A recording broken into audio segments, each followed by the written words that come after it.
गर्छ Mona Lisa Steve Jobs better not fuck with me धेरै गज किनिदिन्छु तेरो अल कम्पनी फेरि म पैसा तसँग पैसा मसँग पैसा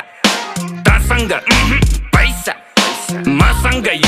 शाहरुखलाई लोन ब्याक सलमानको डोनर म पैसाको गोलमाल बाँडिजेको ओनर म साँच्चीकै भनेको कुरो सुन्दा फेरि ठट्टा लाग्छ चन्द्रमामा जग्गा मेरो धनी पूर्जा पक्का बाचा 5 देखि 10 20 150 मस्ती सक्यो ल पर्खी प्रिन्ट हुन्छ पर्सी फेसबुक र इन्स्टा यो ट्विटरको चिन्ता भन कति लाग्छ पैसा यो तिनटैलाई किन्दा पैसा तसँग पैसा मसँग पैसा तसँग